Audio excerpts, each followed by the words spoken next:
Fuji X100V is one of my all-time favorite cameras, hands down, digital or film, and as soon as there was an upgrade, I was always going to buy it, pretty much no matter what it was. If there was any improvement that they were able to make on this, I was going to have one. Hey YouTube, Alex here with another video, and I thought I'd quickly just talk about my new X100 that I got. The X100V is a camera that I've had for about a year and a half now, and it is one of my all-time favorite cameras, film or digital included. I've been shooting on it from behind the scenes of my own life to my set work to traveling and to some jobs that I went to in Europe, some stuff that I shot with Florent from Of Two Lands, and it's just been, for me, an absolute workhorse of a camera. So as soon as the X100 was announced, I knew I had to have one.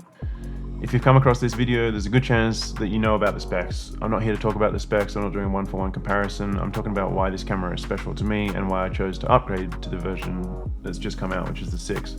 But if you want to pause this video and have a look at all the specs, I'll leave them up here for you. But let's get into this, and I'll talk about why I chose the 6 over the V, and why I'll probably be selling my V.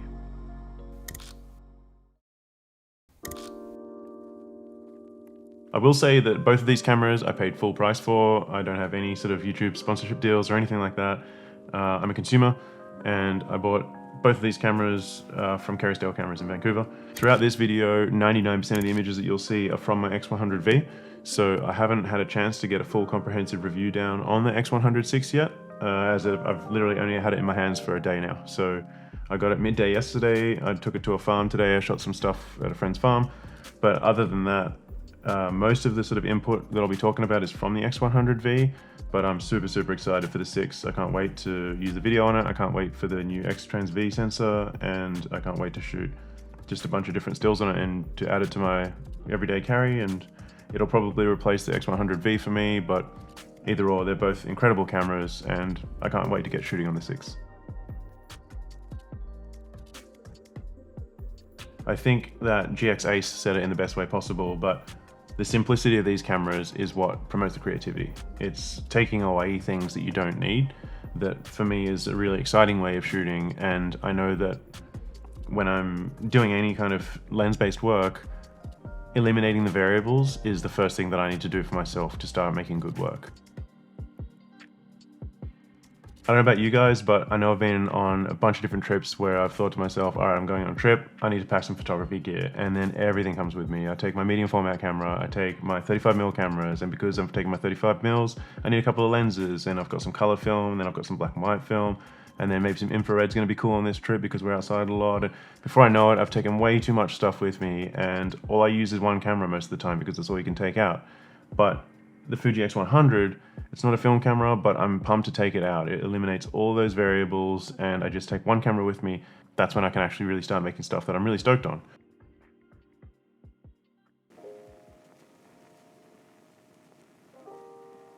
In my mind, the X100V was pretty much an already perfect camera. For stills, I'll say.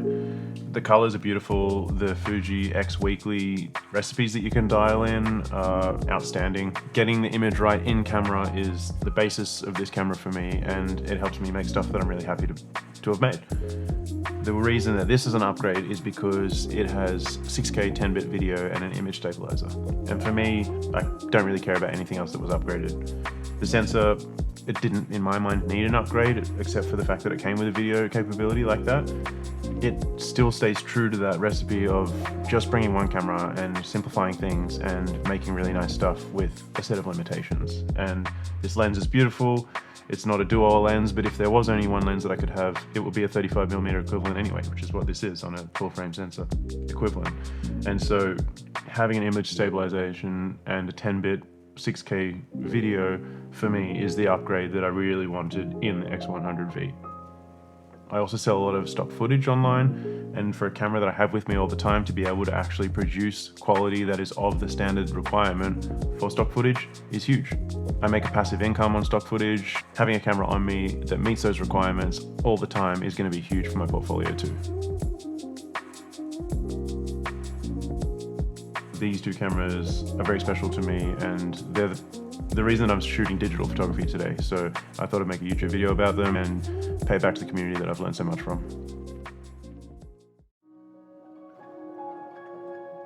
When I'm shooting stills for myself, it's almost always on film, or at least it has been up until I was shooting the X100 series. And for me, these cameras are a really strong alternative to shooting film. It's not to say that it's better than film, it's not digital is better, it's not film is better, it's that I haven't personally connected with a camera like I have with the X100 series since I started shooting film about 15 years ago. These cameras are a camera that I just want to pick up, I want to leave the house, and I want to take photos with them. I work commercially as a camera operator for movies, and I also work sometimes as a cinematographer as well. And both of those things for me are my career. Using these cameras and using my film cameras is an extension of what I do every single day. And it's framing images, it's shooting my life in an interesting way. Up until recently, I didn't really consider myself a photographer. I am a photographer in the sense that I take photos, but I don't work commercially in that space. I was able to be represented by stills.com, which for me was a really big deal. And the reason I was able to do that is because I put a portfolio together, or a gallery at least, of some shots that I'd shot throughout Europe on my Nikon FM2. And I was super proud of that body of work. I was sending it to a friend, and I saw Ryan Booth actually put something up about being represented by stills. And I was pretty happy with the work that I'd made, and I thought I'd apply. And when I woke up the next morning, they'd already accepted me. And for me, that was a really special moment because I only take stills for myself. It's something that is really personal for me. I'm not a photographer, I'm not doing commercial work for other people. But to be validated that way was really special for me because it was all my personal work. It wasn't shot for clients. It was just, I guess, an extension of the way that I see the world. It's exciting for me to be able to have a unit like this that I'm able to make more imagery with. This is a way to be able to create digital imagery with the same sort of, I guess, connection or emotion that I shoot my film work with, but it has a higher resolution and it has, you know, the capabilities of being able to be sold as stock imagery, which also is another avenue of income, which is really big as well. And having these X100 series cameras within my grasp is really special, and it's really exciting as a photographer to be able to go out and shoot with these cameras. All right. That's my kind of 2 cents here. I love the X100V. I'll be sad to see it go. If I do sell it, it's gonna be heartbreaking to do that. But the X100VI, I think, is the new camera for me. I think it's got video capabilities that I'm stoked on. If it's anything better than the V, which I think that it already is, I'm stoked to use it. I have a bunch of things coming up. I'm actually going into a 36-day trilogy that I'm shooting as a camera operator, so I'll be definitely putting this through the paces as behind the scenes stuff, and maybe I'll make a video about that. But we got a couple of trips planned. We're going to Seattle for a weekend with some friends. I'll be shooting the hell out of it there, I'm sure. And I'm just looking forward to keeping this as my everyday carry camera. I think it's a beautiful looking piece, as is the V. Hopefully that this brand, Haug, I'm not sure how you say it, come out with this lens hood for it, because as you've probably seen on the forums and stuff, I really love this thing. I think it's beautiful, and it just kind of finishes the piece in my opinion, but it doesn't quite fit on the 6 as perfectly. So if you guys are watching this, please update it. I want to buy it. And yeah, it's going to turn into my everyday carry camera. I'm really excited to talk about more photography on this channel. It's something that's important to me and it's special to me, and I can talk about forever, but I think I need to cap this video here where it is. So if you got any questions or comments, please leave them below. I'm happy to answer anything. Thanks again for watching. I'm happy to be on this YouTube journey. It's, you know, it's something that's fun for me, and it's a platform to be able to sort of purge my ideas and to be able to talk about what I love, which is cinematography and photography and film, and also the X100 series. So I look forward to making more. Hope to hear from everyone here, and thanks for watching. I'll see you guys in the next one.